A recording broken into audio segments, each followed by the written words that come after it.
வணக்கம் நண்பர்களே. இன்னைக்கு நம்ம பார்க்க போகிறது ரொம்ப ரொம்ப முக்கியமான தலைப்பு.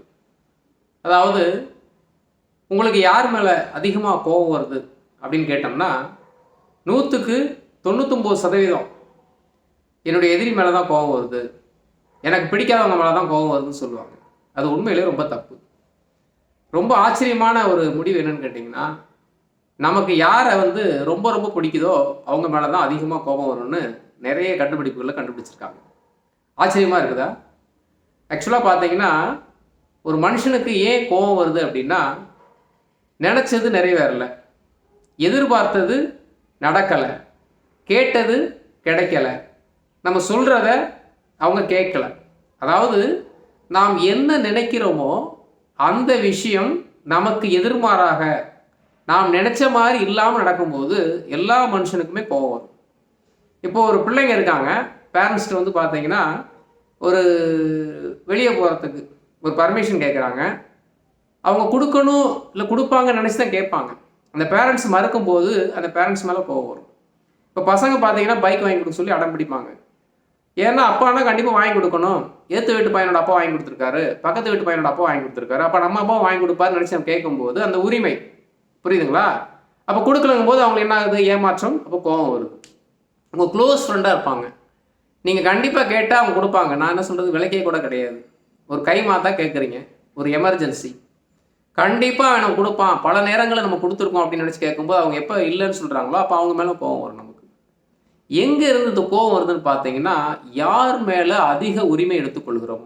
இப்போ கணவன் மனைவி பாருங்கள், 2 பேருமே பார்த்தீங்கன்னா ஒருத்தருக்கு ஒருத்தர் தான் சொல்கிறத அவங்க கேட்கணும், இல்லை நம்ம சொன்னால் அவங்க மறுப்பு தட்ட மாட்டாங்க, நம்ம கேட்குறத அவங்க செஞ்சு கொடுப்பாங்கன்னு நினைக்கும் போது அதற்கு மாறாக அவங்க நடக்கும்போது அவங்க மேலே கோபம் வரும்.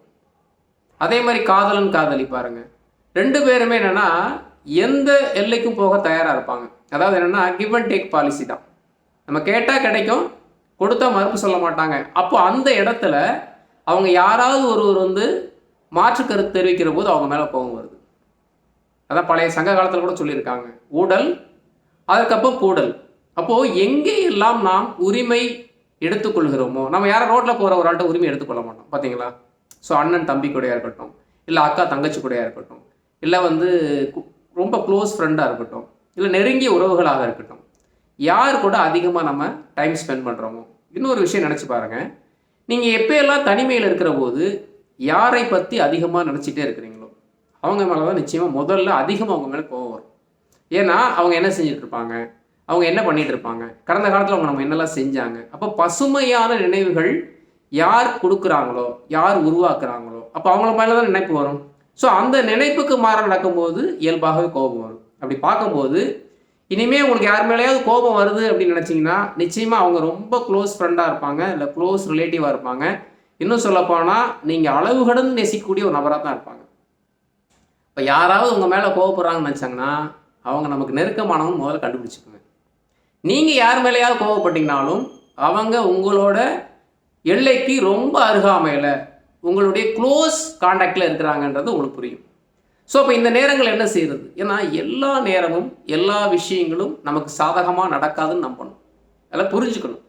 ஏன்னா எப்போவுமே எல்லாருக்கும் மாறுபட்ட கருத்து இருக்கும். அது நல்ல விஷயமா இருக்கட்டும், இல்லை கெட்ட விஷயமா இருக்கட்டும், அவங்களுடைய கோணம் என்பது வேறு மாதிரியாக இருக்கும். நம்ம நினைக்கிற மாதிரி தான் அவங்க நினைப்பாங்க, நம்ம சொல்கிறதெல்லாம் அவங்க கேட்பாங்கன்னு நினைக்கக்கூடாது. ஆனால் அந்த மாதிரி சந்தர்ப்பங்களில் ஒரு கருத்து வேறுபாடு வருதுன்னு வச்சுக்கோங்களேன், இதுக்கு முன்னாடி அவங்க செஞ்ச நல்ல விஷயங்கள் நிறைய இருக்கும்.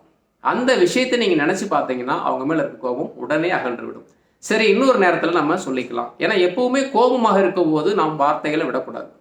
சில வார்த்தைகள் வெல்லும், சில வார்த்தைகள் கொல்லும்னு சொல்லுவாங்க. ஏன்னா எத்தனையோ ஃப்ரெண்ட்ஷிப், எத்தனையோ ஹஸ்பண்ட் ஒய்ஃப், எத்தனையோ லவர்ஸ் சில வார்த்தைகளில், அதுவும் அற்பமான காரணங்களுக்காக தான் பிரிஞ்சு போயிருப்பாங்க. அப்போ கோபம் இருக்கலாம், சின்ன சின்ன கோபம், செல்லமான கோபம் இருக்கலாம். ஆனால் அது தீவிரமாக மாறுச்சு அப்படின்னா கருத்து வேறுபாடு வந்துக்கிட்டே இருக்கும். ஸோ பழைய நினைவுகளை மீண்டும் மீண்டும் நீங்கள் அசை போடுற போது அவங்க மேலே உள்ள நல்ல அந்த அபிப்பிராயம் வரும். ஏன்னா ஒரு 90 நாள் அவங்க நல்லது பண்ணியிருப்பாங்க, என்றைக்கோ ஒரு நாள் 2 நாள் அவங்க தப்பு செய்கிறாங்க, இல்லை ஏதோ உங்களுக்கு உடன்பாடு இல்லைங்கும் போது அந்த 90 நாளை நீங்கள் மறந்துடுறீங்க. இந்த 2 நாளை மட்டும் ஞாபகம் வச்சுக்கிட்டு அவங்க மேலே நீங்கள் சண்டை பிடிக்கும்போது அது அதிகமான வெறுப்பு உருவாக்கும். அதனால் நமக்கு நெருக்கமானவங்க மேலே தான் கோபம் வருது. ஏன்னா நாம் அவங்க மேலே அதிகமாக உரிமை எடுத்துக்கிறோம், அவங்க நல்லா இருக்கணும், அவங்க நல்லபடியாக வரணும், அவங்க நல்ல விஷயங்களும் சொல்லி கொடுக்கணும் அப்படின்ற ஒரு ஆதங்கம். ஏன்னா அவங்க நல்லா இருந்தால் நமக்கு சந்தோஷம். அதுக்காகத்தான் நம்ம நிறைய விஷயங்கள் அவங்கக்கிட்ட போய் போராடுறோம், இல்லை சொல்ல முற்படுறோம். அப்போ அவங்க தவறாக எடுத்துக்கொள்ளும் போது, இல்லை அவங்க கேட்காம இருக்கும்போது நம்ம கோவம் வந்துடுது. இப்போ புரியுதுங்களா? அப்போ எல்லா க்ளோஸ் ரிலேஷன்ஸ் இல்லை எல்லா நெருக்கமான நட்புகள் பார்த்தீங்கன்னா உரிமையின் அடிப்படையில் தான் வருது. அப்போ அந்த அளவு கடந்த உரிமை இருக்கிற போது அந்த புரிதல் ஏற்பட்டுருச்சு அப்படின்னா சின்ன சின்ன சண்டைகள் காலப்போக்கில் காணாமல் போயிடும். ஸோ நல்லா ஞாபகம் வச்சுக்கோங்க, உங்கள் மேலே யார் கோவப்பட்டாலும் சரி, இல்லை நீங்கள் யார் மேலே கோவப்பட்டாலும் சரி, நீங்கள் நெருக்கமான இரு உறவுகளுக்கு இடையில் இருக்கிறீங்கன்றது ஞாபகம் வச்சுக்கோங்க.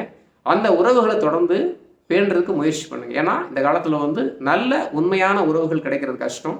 ஏன்னா அந்த உறவுகள் தான் நாம் வாழ்றதுக்கான ஒரு ஜீவிதமாக இருக்குது. இன்னொரு பதிவில் பார்க்கலாம். நன்றி.